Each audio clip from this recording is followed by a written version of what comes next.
where technology meets law. Hey guys, we are here with Matthew Treybig. He is an attorney in California, and we are going to talk with him about his practice. So without further ado, let's get into it. Matthew, how are you? Excellent, excellent. Thanks for having me, Paul. Of course. Thank you for saying yes. So jumping right in, Matthew, when did you first start thinking you wanted to go to law school and be a lawyer? Well, I was doing real estate in Malibu for a little bit, and I think just the real estate field wasn't for me. I wanted something a little bit different, more critically thinking. So I decided law school was a little bit of an upgrade. Becoming a lawyer was an upgrade from being a real estate agent. So that's kind of the transition that it took. It was a natural transition, just development there. Yeah, nice. I'm curious, when you were thinking that you wanted a career that required more critical thinking, what did you think practicing law was going to be like before you went to law school? I think being from Southern California, there's this angle of Hollywood. So initially I had a little bit of a cartoonish viewpoint. I'm in this sky-rise building, it's the penthouse, I'm walking around in a suit. I have my cocktail bar in my office, and I'm just wheeling and dealing. But then I think the reality set in that there's a lot of paperwork involved. Once I started beginning to understand civil procedure, that was kind of the angle that kind of evolved. So it took a little bit more of a serious approach from that initial kind of cartoonish view. But again, the natural progression of things just took me to this point, and that's kind of the development. Nice. So piggybacking from that, when you were in law school, did you have a specific practice area that you thought you were going to go into? It was actually kind of the opposite. It was the areas that I did not want to go into. I knew I did not want to do family law, not because I'm not family oriented, but dealing with a divorce, I just can only imagine you become a therapist, everything of that sort. So family law was one of the two areas. The other one was criminal. I went to law school with my cousin. We went to the same law school, and he was getting into criminal, and he'd always tell me about the times that he would spend kind of in the public defender's office around the prison all day. And I thought, oh, what a dreary life. If I'm going to become a lawyer, I'm going to be spending it all the time around a prison. So it wasn't for me. So I kind of just knew that I wanted to do something more business oriented. And, again, the natural development, I took a kind of a clerkship at a position of personal injury / lemon law firm, and, kind of stuck with it since then. Nice. Okay. I think that happens a lot. All of us, what you're introduced to, somehow our energies guide us to something that matches our talents. And so it is by happenstance that the first kind of area of law that ends up being what we're introduced to, kind of we flow into it as a full career. Yeah, I think it chooses you more than you choose it half the time. So. I only know a couple. Actually a friend of mine from undergrad who also went to college is one of the few attorneys I know that intentionally changed their legal career. 5 years in, she switched from insurance defense to criminal law now. Wow. Yeah, that's a 180 definitely there. So. But I also think I love that you brought up, because I do think that it is a smart advice to anyone who is in law school, and really it transcends to just career advice of any industry, that paying attention to what you don't want to do can serve you more than searching for what you do want to do. I agree, definitely. It's kind of the process of elimination. If I'm going to eliminate all the other options, then I'm left with one. That's choosing the best one in a sort of ways. It's just kind of reverse engineering. So that's kind of the development, I think. And again, I really do sometimes think it chooses you more than you choose it. Yes, free will, I can do whatever I want within the areas of law, but, not to say that I've gone into a rut necessarily and become very comfortable with myself. But no, I think it's just natural order of progressions. I like what I do now, and it found me and I found it, and it's a good fit.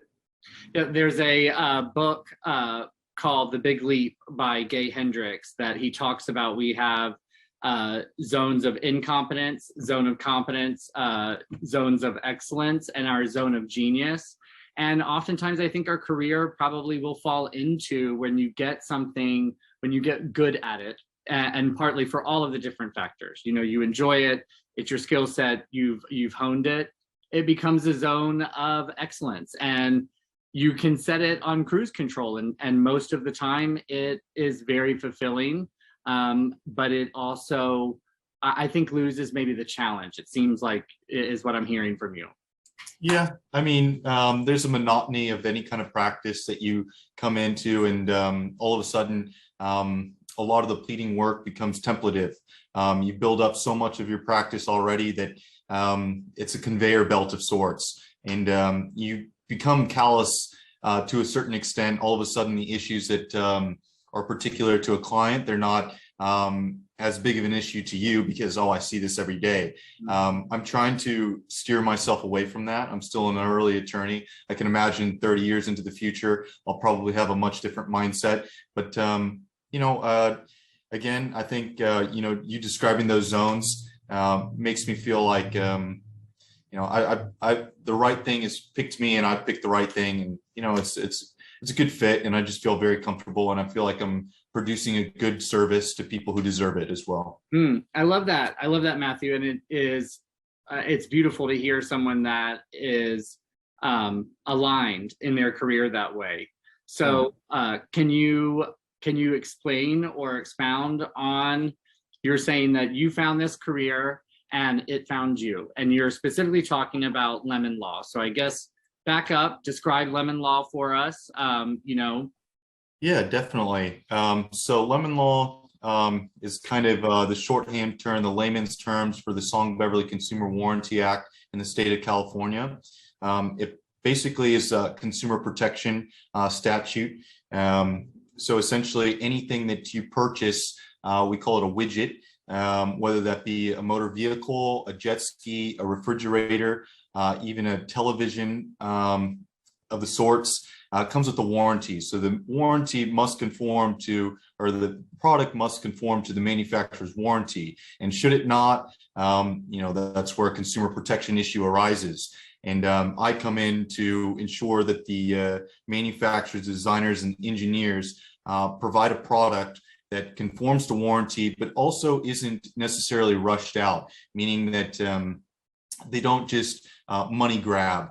You know, they rush a product out to market before it's ready and it's gone through all the checks and balances. So in a way, you know, probably from the defensive standpoint, they would think, okay, as somebody like me is predatory, whereas my point of view is that it's a necessary check and balances for a sort of capitalism to not consume itself and to consume the customer as well. So that's the policy behind it, at least my side thinking of it. I'm sure the defense has a much different way of thinking about it. But essentially, you buy a product and it doesn't conform to warranty, and it meets the threshold of the Song-Beverly Consumer Warranty Act, and I provide relief for the customer and then my client who purchased the defective product. Thank you for that. That is, so I actually made some notes for myself. One of the things, I only have associated lemon law with vehicles. So it was a good reminder that this extends to lots of other types of products that are manufactured. So I have two questions for you that I want to get to. Take a stab at what the other side would say. What would they define lemon law is, or their role? You know, I think it depends on the state, but I would say in California, they probably think that the Song-Beverly Consumer Warranty Act is too broad, encompasses too much protection for the plaintiff. So they think that it's too much of a money grab, that no matter what product you provide is going to be a lemon no matter what. So then why should we expand that scope? And it only hurts the manufacturers and the designers and the engineers. They also probably think that it's unfair that the attorney's fees are borne out from the manufacturer in the event of a successful lawsuit. So they also would probably think, as much as you're protecting the consumer from a predatory capitalistic system, I myself am feeding into that, expanding on attorney's fees in order to recover from the manufacturer. But I think that might be their viewpoint, but it's very cynical. The reason being is that I know a lot of defense attorneys think that the plaintiff side attorneys are billing unnecessarily. All of a sudden they'll create discovery issues that are non-existent just to line their pockets. I make it a very clear standpoint whenever dealing with opposing counsels from different manufacturers, various manufacturers, that I'm not in it to line my pockets. That's not how you run a successful long-term business. How you do it long-term successfully is to build proper relationships of honesty, good faith, being reasonable, so on and so forth. So that's how the standpoint I've taken so far. Again, the defensive standpoint, it's just the antithesis of what I'm describing, consumer protection ultimately. Well, and that I think that the umbrella is a hot button. It just consumer protection is adversarial from the beginning, but I absolutely think that it is necessary. And I'd love for you to clarify this because my take on why a policy or a possible policy reason why attorney's fees would have to be paid by a manufacturer is because not all consumers have the discretionary income to bring valid claims. And if we make our court system difficult to access for everyday Americans that are dealing with this, then you never actually institute the check and balance you're referring to. Do you agree with that? Yeah, absolutely. The system would not work as far as the lemon law itself if the attorney's fees weren't borne by the manufacturer. I couldn't imagine that very many clients would come to me with the issues that they have and they pay me. That wouldn't work because they're in a position where they're already underneath the situation, being that they have a defective widget, so to speak, and primarily motor vehicles. So, absolutely. The design of the statute is, I think it's well balanced in my point of view. But again, I guarantee most defense attorneys would argue otherwise. Well, and to be fair, they are doing their job, and their job for the corporation is to try to save as much money as possible in a lot of ways. Can you give us some examples of typical widgets and the defects that give rise to a lawsuit that you file? Yeah, so the typical widgets, again, it can be a motor vehicle, which is probably the primary widget itself or mechanical device, because one, economically it makes the most sense, because probably the second most expensive thing you purchase besides your home or after your home is your motor vehicle. So primarily it deals with motor vehicles, but it does extend to a refrigerator of sorts, a jet ski, even a boat. A boat falls under a little bit different category, but it's still a consumer protection issue. But motor vehicles themselves, the car that you're driving right now, the car that I'm driving right now, those are the primary devices or widgets that I deal with on a daily basis. What about like campers, RVs?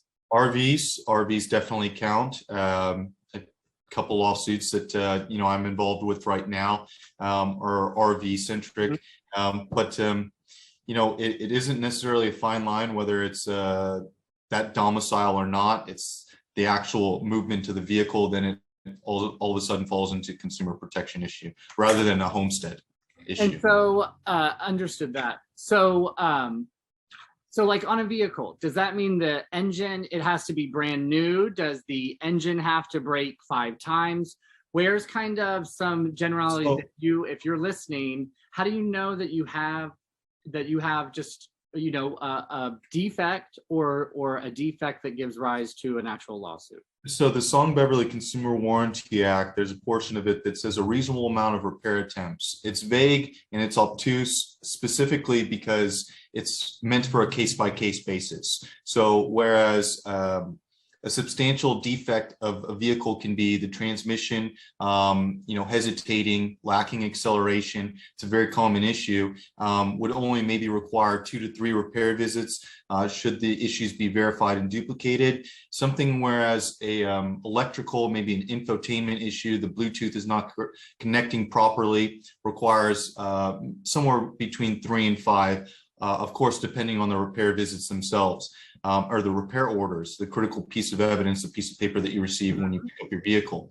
So it's a case-by-case basis. Again, the statute's a little obtuse and vague to adapt for a case-by-case basis. So is it fair, or am I hearing that practical advice would be for a client, trust your gut if you really do feel like that something is wrong, and that the person you bought it should seek at least a consultation?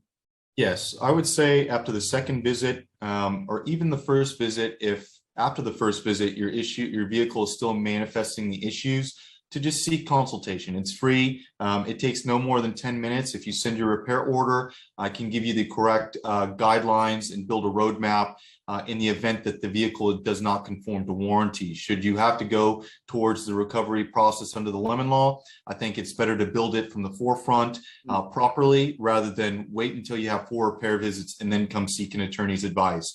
I would get out ahead of it with 1 repair visit, again, if the issue is still manifesting with the vehicle. Interesting. And so how do courts treat what some might coin like frivolous filers? Like if you're a consumer that just wants to really be strict and hold companies, hand to the fire, but you have a string of 10, consumer protection cases at one time. Is it admissible? Do judges know that? Can you be painted as a serial filer? Well, I think it's more along the lines with the defense attorneys rather than the judge necessarily. The judge doesn't get into the merits of the case unless disputes arise, including motions. In 99.99% of these cases, of course, don't quote me on 99%, but don't go to jury trial. So the judge's involvement is strictly based on procedures, setting trial dates, adjudicating motion work, and so on and so forth, whether that means also sending plaintiff and defense over to mediation and arbitration. But most of the time it's with the defense counsels. If they think it's frivolous, all of a sudden, a good working relationship is going to turn really sour. There is a fine line of taking advantage of possibly a 2 repair visit minimum, and then just filing in order to overwhelm the defense with volume. I don't practice like that. I don't think that, again, for a long-term basis, building relationships, it's not conducive towards, what the policy is overarching, the consumer protection in itself. So I don't think the judge necessarily is so much involved with a frivolous case as much as the defense. It's a fair and reasonable balance overall in that end. I have one last question about the practice area, and then I want to actually ask some questions about your specific practice. So a term I think a lot of people are familiar with is product liability. What is the difference between bringing a case through consumer protection under what is known as lemon law and products liability? Yeah, so beginning with products liability is more so the harm that it causes to you. Should you purchase the hot coffee, for example, this is a landmark case. A woman goes into the drive-thru at a McDonald's. She purchases the coffee, and the coffee is so hot it creates 3rd-degree burns. It's kind of a product liability issue. Or that you have a toaster. The toaster shocks you when you push the little thing down.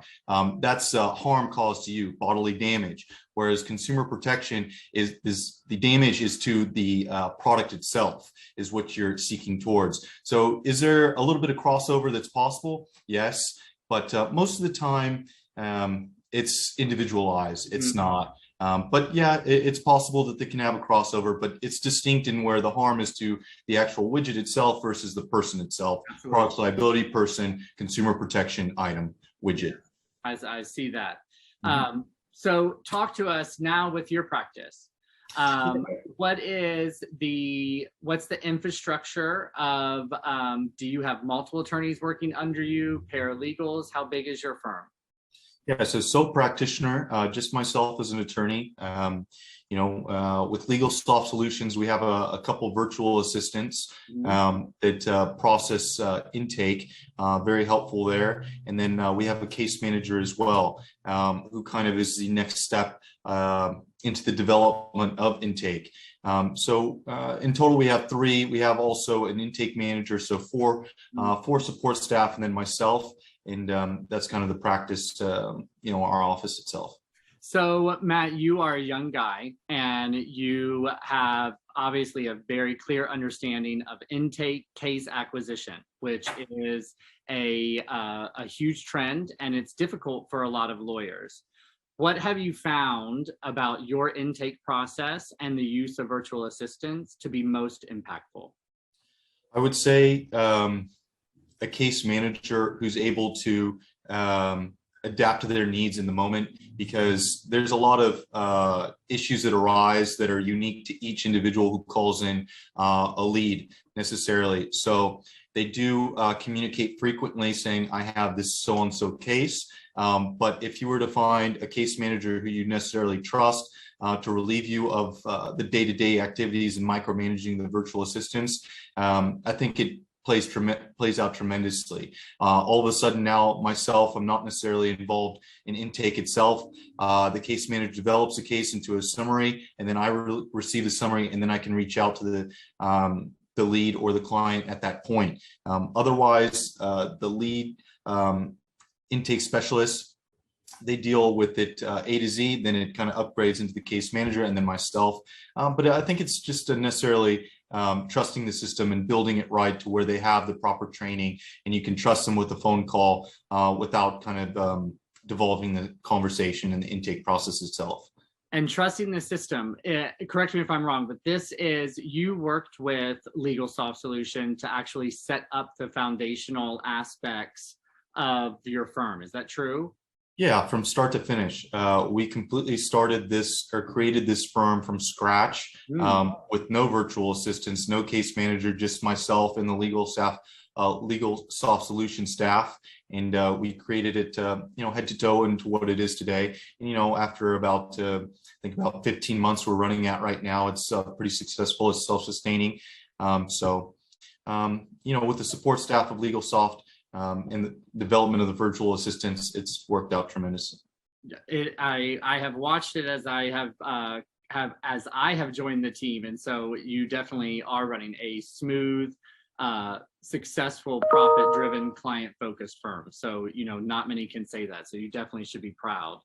I'm curious, for those who are listening, with lead generation being something that is difficult, how much did you know about lead generation before you actually stepped out? How involved were you in an intake process at a previous firm?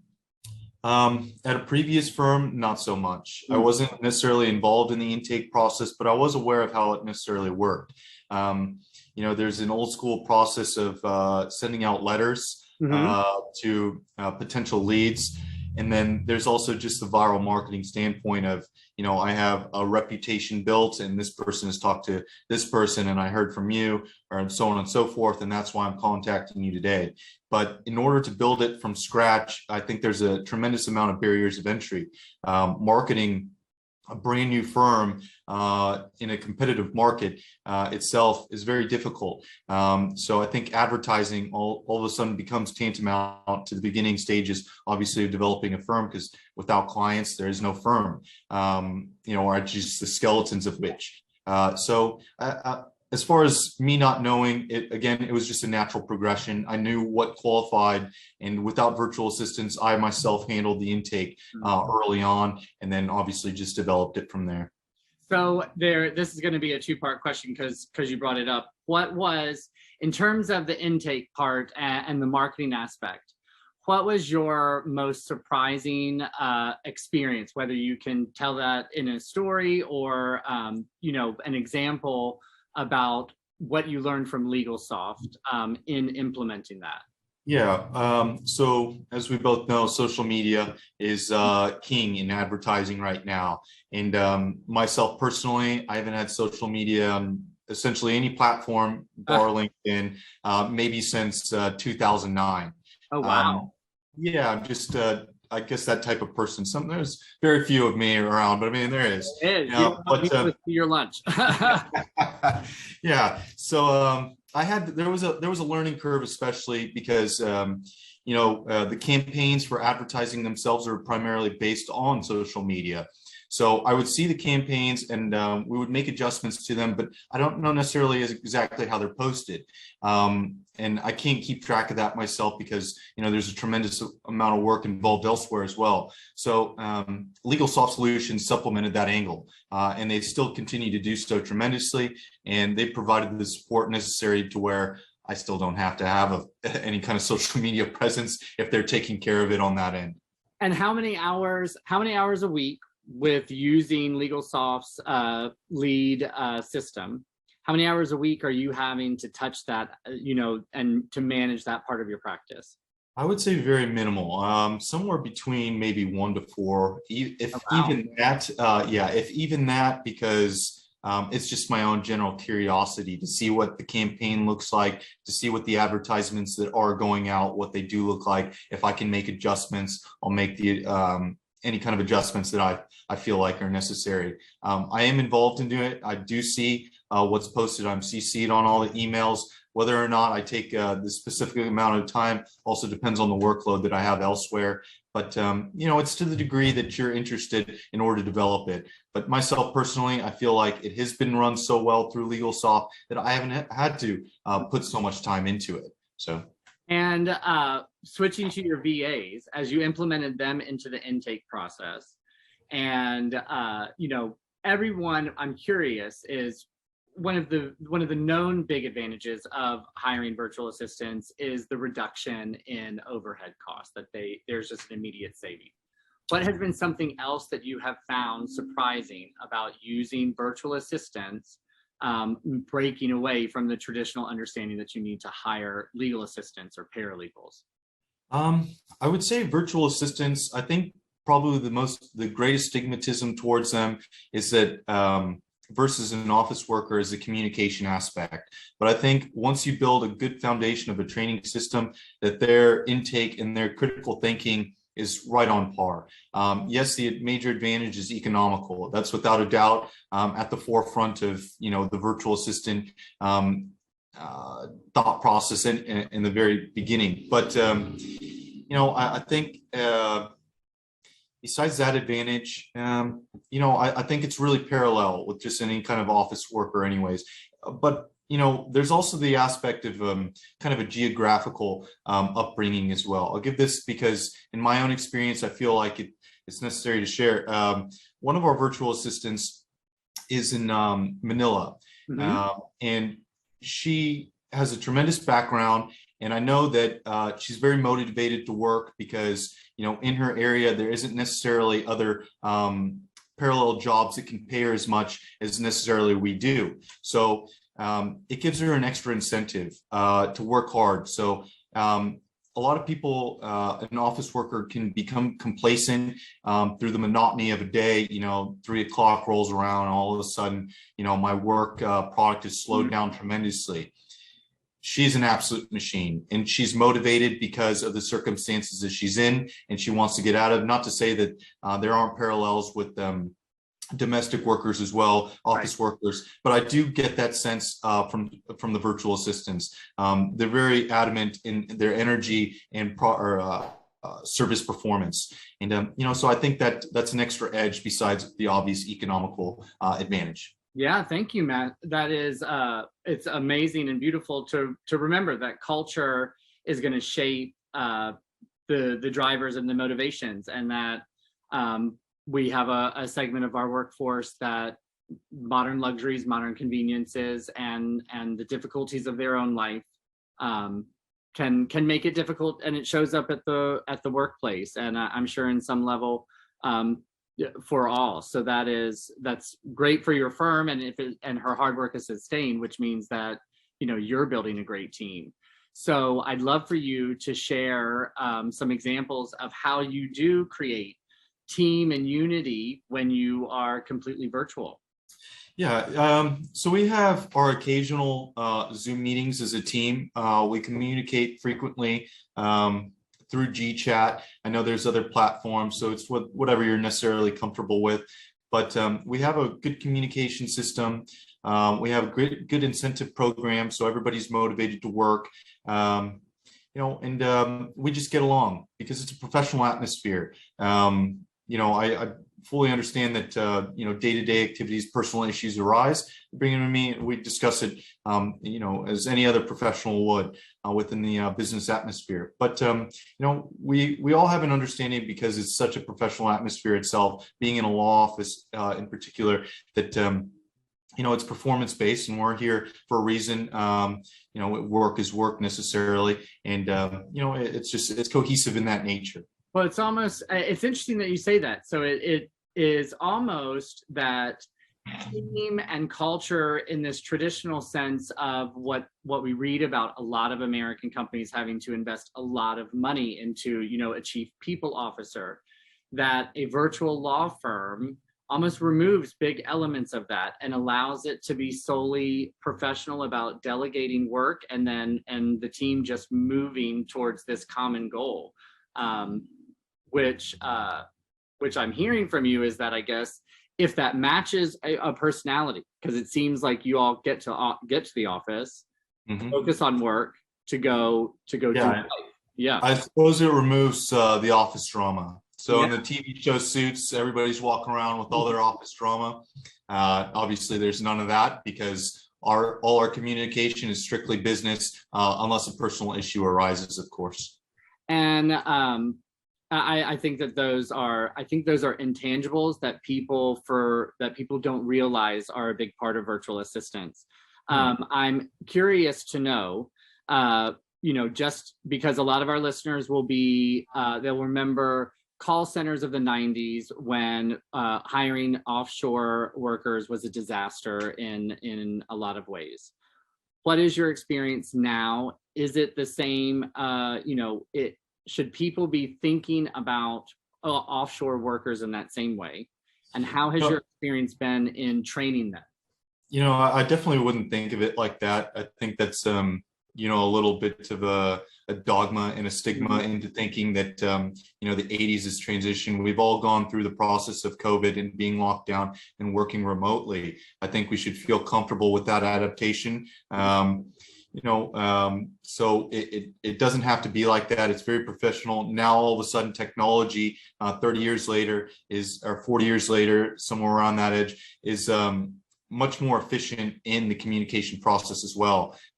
You don't have to have background noises of 30 other people making phone calls when there's a headset that completely encompasses your ears. Exactly. So, and I know my virtual assistants, whenever I call them, I feel like I'm in a void. It's just their voice, and we're very, it feels like they're right next to me, or on the phone call, just like you and I are now.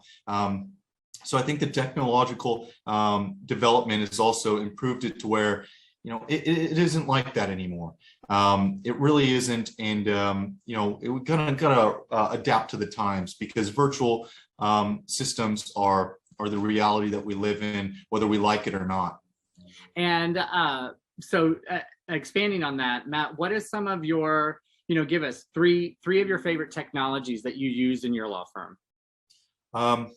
I would say, I guess, just overall email, sending out hundreds of emails, although it's not necessarily anything new. Of course, video chat. And then, as terms of specific platforms, my particular firm uses FileVine.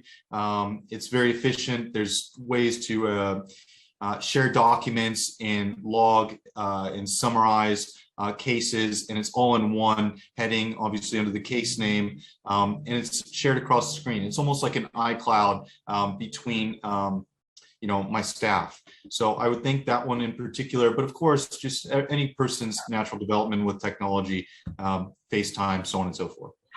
Does your firm use a LegalSoft mobile app? No, I don't believe we necessarily do, but it'd be something we'd be open-minded towards moving into. What about, talk to me about some of the other, because you have virtual assistants and you've got lead generation. What are some of the other services that you are using LegalSoft for? Obviously there's a social media aspect. There's a website creation, website management, because it's not necessarily where you create a website and you leave it alone. Within a year, all your information is going to be outdated. And whereas you started out, on the front page of Google, after a year, should you not keep your website updated, you're going to devolve into the 10th page, 11th page. So the media presence is tantamount to any business nowadays, a successful business. And I think having LegalSoft run that entire operation side of the operation, is tremendous. So it's a big load off, essentially. That is, I'm happy to hear that. With that, do you, if LegalSoft's goal is to partner with its law firms to kind of be the business, help really run and manage to where it comes off of you, the lawyer's plate, and you're able to focus on practicing and your business runs well. Do you think that the way that the service, or do you have a favorite story that would exemplify the service that LegalSoft brings to their clients in implementing and doing those support services? As far as a personal story, I would always, refer you to like the balance. The increase of bandwidth and with the bandwidth, you have equal levels of service provided, and then being able to manage the firm overall. The less of a firm that you have to manage, but the optimal supplement with LegalSoft, the better the service is provided. Now, as an attorney, I always have to say my work is always going to be exemplary, but perhaps it could be even more exemplary should the scales tip. Overall, the more that I'm able to give LegalSoft and we develop this relationship that we're in, and I trust them more and more, the less it brings off the table for the business aspect of the law firm. And the more that my work product increases, all of a sudden I can spend more time detailing motions and with communications. I can tell you also firsthand that when my bandwidth is low from the business side, I can't follow up with opposing counsels. And the defense, they kind of have a strategy: deny, delay, defend. And a lot of the times when you're in the discovery stage of litigation, you're in the delay. It's very easy to forget about them and give them a few more weeks, so on and so forth, or miss a default notice. When that occurs, when the business side of my end goes down and I'm able to keep on top of everything, all of a sudden now I'm on top of them, sending them additional emails, following up from 2 days ago, following up from 2 days ago. Not necessarily harassing, not by any means, but all of a sudden now I can be not a thorn in their side, but I can develop cases where they should be at the speed in which they should be, because my bandwidth is increased just for my practice because of LegalSoft supplementing the business aspect. Yeah, that's huge. Great answer, and you're able to be so much more effective, not only for your clients, but also it seems like just for your own workflow system that way. Yep. Yeah, definitely. The work-life balance as well. Yeah. So work-life balance being important to you. How has Hamid worked with you and LegalSoft to shape a growth plan that is real 5-year scalability? Is just if you can kind of touch on that. Yeah, so I think the first thing with building a 5-year plan necessarily is the realistic approach. You're not going to go from a first-year law firm to a 20-year law firm's expectations within the first 5 years. So the first thing is that it's been realistic. We've had realistic expectations, and we've been meeting them. And as they grow, obviously the expectations adapt and they become a little bit greater and greater. But I would think the realism that the expectations that we've set are true, and they're realistic in the standpoint that we've been able to meet them. I think if you shoot too high, all of a sudden you think you're a failure. So whereas if you give yourself realistic benchmarks and you're meeting them, it creates positivity. So now all of a sudden everybody feels good about where the direction we're headed, because we're not getting too out in front of our skis, so to speak. So I think working with Hamid, we've built in realistic expectations as far as incentive programs for the virtual assistants, and so on and so forth. And we just have a good balance and relationship in that point. Yeah, that's great. You've kind of touched and made comments about mindset throughout this conversation. So I'm curious, how much do you think mindset, a person's mindset affects their the management of when they're owning and operating their own firm? Tremendously. I mean, it can either keep you up at night, all night, or you have things under control because you're delegating things properly to the proper people that you do trust. So I think mindset and the approach of self-reliance as well, that I'm going to be able to figure this out. Being a sole practitioner, there's nobody that I necessarily bounce ideas off of. Of course, I have my case manager, but from a legal aspect, it's all within my own contemplation. So that mentality that, of a track record of success builds you confidence that I can get this done because I've gotten it done before. And then the trust in your own self and your own self-belief that, I can critically think I can figure this out should I put my mind to it.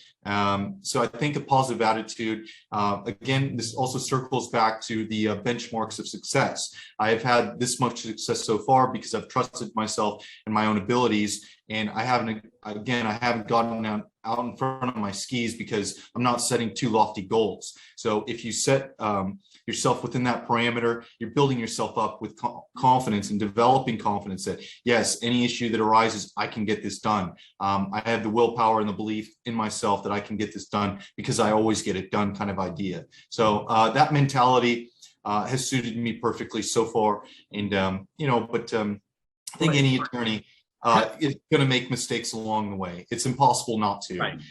But should you bake them in correctly with the development of progress, I think you can still harbor the proper confidence to get through each day, with the healthy mindset. Yeah, great. Great advice. I think that you're really talking about stacking big wins and stacking little wins, because the summation of it is the confidence and the resilience that owners need. If you can think back to when you didn't have anything to anchor, oh, I've been here before, other than in life, you've had adversaries and have overcome them. So what were some of the big factors of saying, I'm going to start my own firm and I don't necessarily know what to do, but LegalSoft does know what to do? What were some of those tipping points that said, I actually am going to go with them because I want the confidence? So I'll give you kind of a figure of speech. It's kind of like jumping into the deep end with only knowing how to doggy paddle. And LegalSoft would be the person standing by that throws you, those little flappy wings that you see on a baby necessarily. So that's kind of the feeling. It keeps you afloat. And then while you're figuring it out and building up your own practice without having any prior experience, it's a good support system, because now that I don't have to necessarily work the whole business angle myself, I can focus on developing the legal aspects necessary to grow the business overall, the firm overall. So again, that support system really relieves me personally of focusing on the legal aspect. And with all my abilities, in order to just focus on that, I feel like I can develop it, competently, so on and so forth. That's amazing, Matt. And I want to ask, when you're working with, because before you said a solo, so you don't really necessarily have someone else in the firm to bounce legal issues off of. How has LegalSoft and Hamid's network surprised you in being a solo practitioner?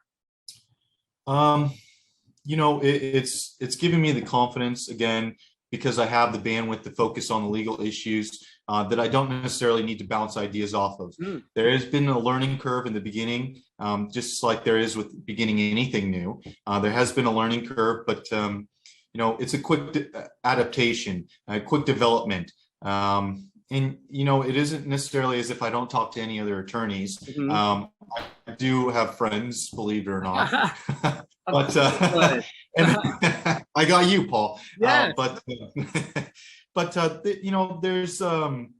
There's theoretical things that I always ask about and things like that that have been able to develop the angles in which limit the learning curve issues. And LegalSoft, again, provides that kind of supplemental support.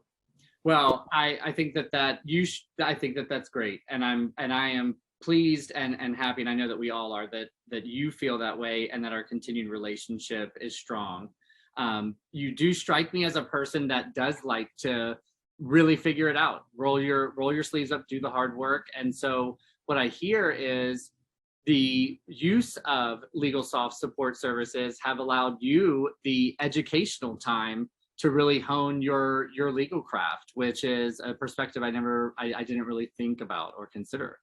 Oh yeah, I have a binder of the entire Song-Beverly Consumer Warranty Act, subsection 1792. I have it in front of me, and I review it frequently. And I'm only able to review it frequently and to get the detailed language necessary in order to convey arguments to opposing counsel from the letter of the law, only because I don't have to focus on the business side. So again, it gives you the ability to rehash things, because I can only imagine, you get into a practice and a couple years later, I read the statutes a while ago, I remember the important parts, but I think there's a lot of the statute itself and gives a lot of room for a lot of arguing, and it always adapts. It's ever shifting, especially with case law and so on and so forth. So if I can be ahead of the curve, because I have that bandwidth, it only enhances, the settlement processes and negotiations and so on and so forth. Yeah, I was going to add that it seems the full circle moment is all of the extra time helps you settle cases faster, which helps you be able to carry more caseload, which is in the business side. It all has synergy to work together to make a bigger profit. So, Matt, I'm curious, at the end of your firm, whenever that is, what would you like people to say?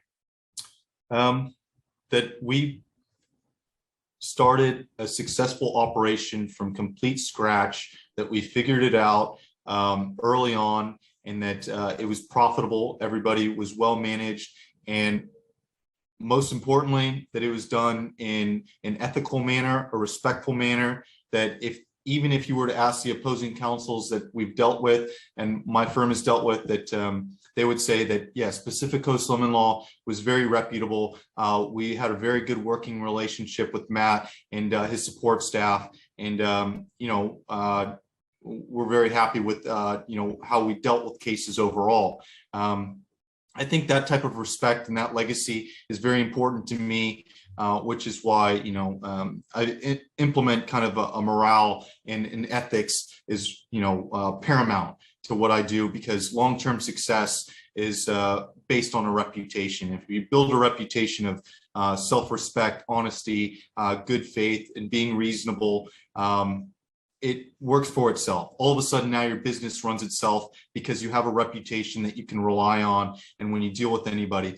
So just looking back, that type of legacy of just honesty and hard work, putting to the grindstone, created it. I think that fills my heart. It's clear from the way that you talk about your practice. It's clear in the vision, so I know it's showing up. I've got 2 questions left for you. Matt, you are most happy in your practice when? When I settle cases, or when I'm filing lawsuits. I would say filing lawsuits first and then settling cases second, only because filing lawsuits, I know that the front end of the business, as far as my virtual assistants, case manager, everything is running so smoothly where a couple conversations with the client and all of a sudden a lawsuit is filed. So it's very nice. It's satisfying having that end. And then, of course, settling the case, from start to finish means that it was ultimately successful from the forefront to the very finish. So those two aspects, that's probably the most satisfying and relieving and best part of my job. Yeah, I imagine that it is exciting that a lot of your clients actually didn't even know or expect that they were going to get any type of actual recovery of money that they've spent on a major purchase in their life, and how exciting it is when you're able to hand over a significant check. Oh, yeah. I would also, just to add on to that, briefly, is that a lot of the clients, they come to us reluctantly. They're very skeptical of lawyers and documents coming from a lawyer, as most people really are. But ultimately, once they get to that settlement check and they hear the settlement figures that we're negotiating on their behalf and that they authorize to accept, I cannot tell you that they're always very, very happy. They're very satisfied. And, to make that come full circle from extreme skepticism to very glad and willing to write a review voluntarily is very satisfying, because it was a job well done. That's amazing. Do you have a favorite story, a favorite client story linking to settlement? Yeah, I have one in particular. So being in a Beverly Hills office, we had one particular actor in a couple of movies. He's a famous comedian.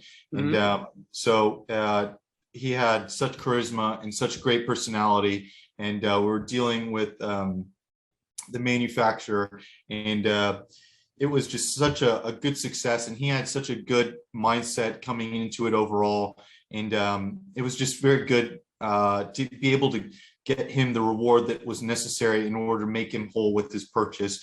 And even after we resolved the issue, we went out to lunch, and he was kind enough to create a little mural of some of the famous works that he had done for me. And it melted my heart. And it was just a very good feeling that he was so happy with the way that we represented him, that he would do such a thing. And especially the last part of that is that he had screened multiple other law firms, and he ultimately came to us because of the personability that I offered to him, and the responsiveness as well from our virtual assistants. We were always answering phone calls, text messages very promptly, because we do have that infrastructure, that he ultimately went with us. And it felt good that he chose us out of the conglomerates that do consumer protection, that he chose a sole practitioner over a 30-person firm, a 30 attorney firm. So it felt very good, and even very much more rewarding when he presented me with that. It was just very, very fulfilling. That's great. I mean, I have a feeling that you're going to have many more stories in your career that are going to match that, but I love that that's a great one. Mm-hmm. Final question, Matt. Mm-hmm. Matt is most happy when? Always. I have very good work-life balance because of the LegalSoft supplementing the business end. I'm not unhappy. I've never been unhappy with the practice. Of course, do I get a little bit agitated with the opposing counsels who are very stubborn? Who doesn't? But ultimately, I'm very satisfied. I'm very happy with the development. I'll be even more happy once we reach our benchmark. So the progression of happiness is only growing at this point. So I don't really have unhappy portions of my day. I'm pretty even keeled on that end. The experience itself is enough. Mm-hmm. That's and a little kind of pioneering atmosphere as well. Pioneering kind of characteristic to starting your own firm, and developing a firm that you already have necessarily, that kind of pioneer spirit.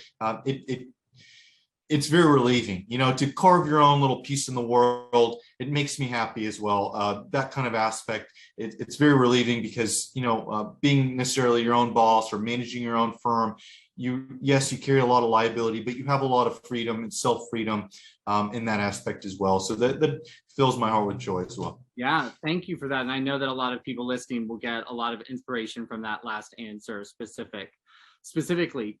Matt, I want to thank you for blocking out some time to talk with us. This has been so enjoyable. So I really appreciate it.